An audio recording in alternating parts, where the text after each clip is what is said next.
Hello again, YouTube. As you can see here, it's kind of raining, so not going to really be getting out and riding anytime soon. This is Florida, just what it does here. But this weekend's supposed to be beautiful, so hopefully we'll get our first ride videos up this weekend for the new 2011 or 2021. I'm sorry, Honda Rebel DCT 1100. Been getting a ton of questions on operating the DCT and how that works. Everyone kind of on a motorcycle knows how a regular motorcycle works, but the DCT is definitely unique in its operation. So I thought I'd just go over a few things.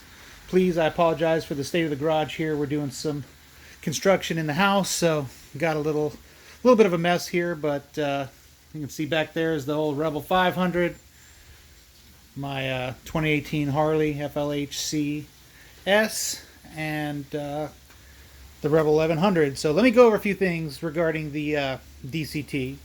First of all, I'm just going to fire the bike up, not turn on the motor, but just get it to this mode here. So a couple things. The main thing everyone wants to know about are the different modes on there. Now if you see right here, you got this little cursor. The actual mode button is what moves the cursor around. So you can see this, you can move the mode. If I then go to the select, I'll get my total mileage, my trip meter, elapsed time, everything. You can also hit the mode again.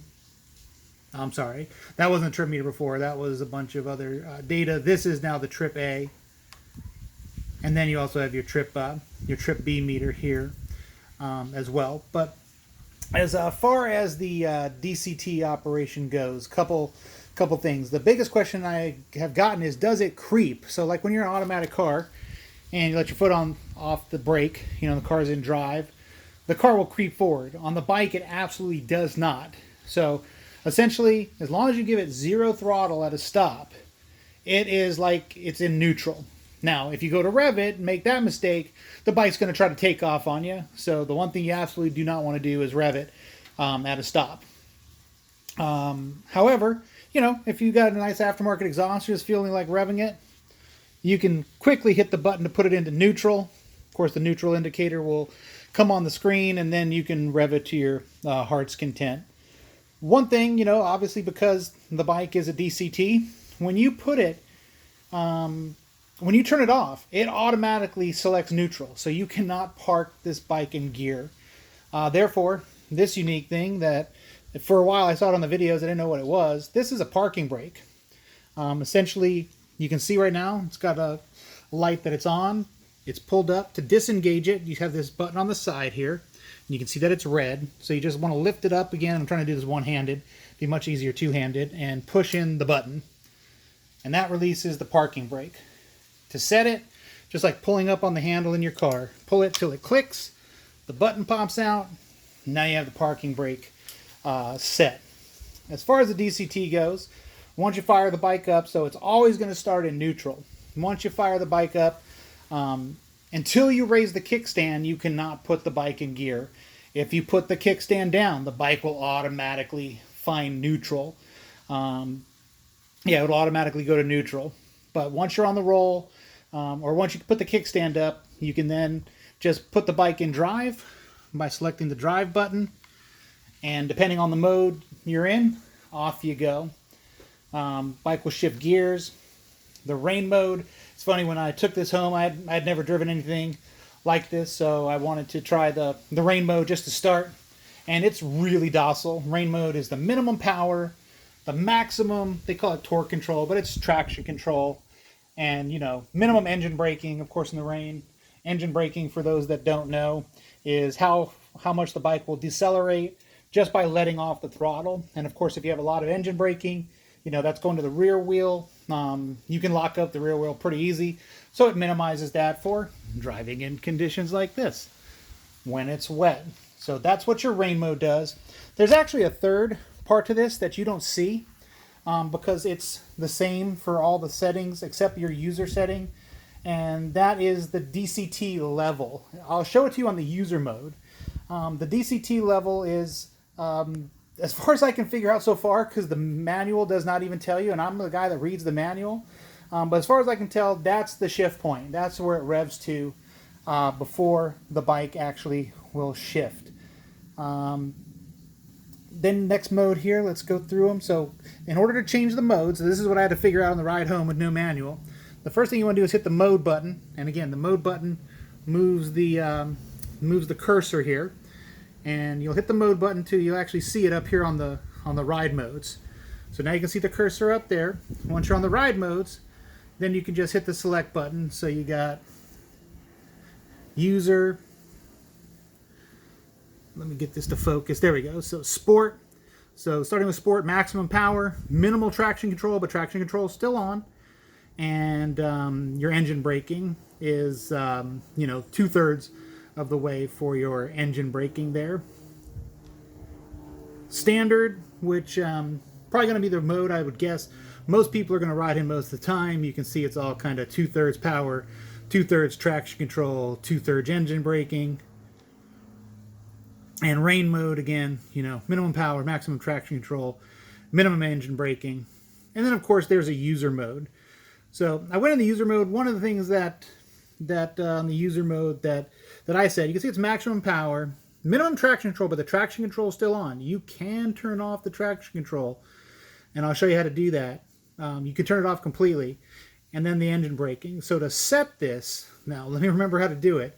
I believe you hold down the select button. If I get this wrong, I'll do it again. It's either you hold down the select, hold down the mode, or hold them both down. So I don't think that's it. Let me hold down the mode button. There we go. And so to adjust this, you hold down the mode button. Now you see the moment I did that, you have this new one, D. That's your DCT mode. It's not selectable on the others, but it is selectable on this. So once you're in this mode, you can use your select up and down to change the various levels. So again, maximum power. Once I've got that, let's go to mode. That moves it to the next one by hitting the mode button. Traction control, up or down. Now you see how if I continue to just push it down, you still have some traction control. What I figured out though is if you hold it down, the select down, now you've completely disengaged traction control. You see you get a new warning light there because I've completely disengaged the traction control. Let's leave a little traction control there. I like this for probably the setting that I would use. Maximum power, minimum traction control, or traction control off, and then some engine braking. I like engine braking, especially if I'm driving in the dry, but I don't want it super aggressive. And then as far as the last thing goes, you have your DCT mode. And again, I believe that's just the shift point. When you look at what it is in the manual on sport mode, that is maximized. But once you're all done, just press and hold the mode button again. And now we're back out of the adjustment mode for that. And again, we can switch between these various modes here. I've still been wondering if there's a way to turn the traction control just off, but stay in a mode. Let's see here. If I just hold the select down, will it do anything? No. If I hold down the mode button, can I adjust anything here? No. So as far as I can tell, there is no way to, adjust that. This other button here on this grip is your manual or automatic mode.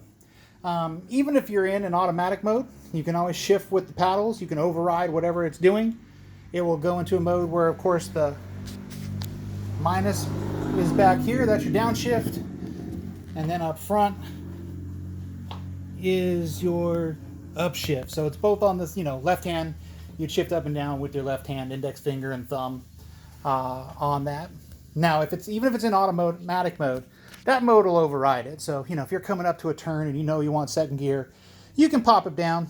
It'll go ahead and then get to the gear that you need to be in. And if you don't, touch it again for probably about 10 to 20 seconds, I believe, somewhere in there, it will then revert back to automatic. Or if you put it in manual mode, then of course it's just going to hold whatever gear you select. However, if you're in manual mode and you do come to a stop, it is going to go ahead and drop the bike into first gear no matter what you do. And of course, it won't just lug the engine down. It'll be in neutral when you stop, when you come to a complete stop. So even if you're in manual mode, it is going to override that for going slow or low situations or low speed situations. So works really, really well so far. Again, we're very, very happy with it, and going to really get out and ride it this weekend. So I know everyone's been begging for ride videos. I promise you those are coming. I've got the GoPro. I've got a mount on top of the helmet. I don't have some fancy rig. I can't narrate it. I'm doing this with my cell phone, but you will get to see my wife riding the bike this weekend, and then we'll get her on camera here. You know, she likes me to do this stuff. She loves to ride, but I'm gonna get her on the camera so you guys can, you know, see who she is, see the type of person that rides these bikes. And you know, she's been riding for about 3.5 years now. I mean, she's got, you know, probably like 4,000 miles on a Rebel. She used to have a V-Star 250, so she started on V-Star 250. You know, rode that for God knows how many miles. I think we bought that brand new, and when we sold it, it had 30,000 miles on it. So we really used the hell out of that bike, and then yeah, moved to the Rebel for her, and now moving to this. So she's got a lot of miles on two wheels. You know, she cruised this a little bit, but again, you know, one of the primary reasons we bought this, she has some health issues, definitely nerve problems in her left hand. Shifting got to be a bit much, so ultimately this option came along, and thankfully it's the bike she's already used to. Again, this weekend I'll pull all three of these bikes out so you can get a size comparison as well. I'll go over some of the other settings, you know, in the menus, but I know next thing I really want to get up is a ride video, so I don't want to take up too much of your time today. Thank you for watching. Hopefully this answers some questions, and you know, for sure I try to answer any question in the comments. So if you have any additional questions, leave them in the comments. Thank you. Have a great day.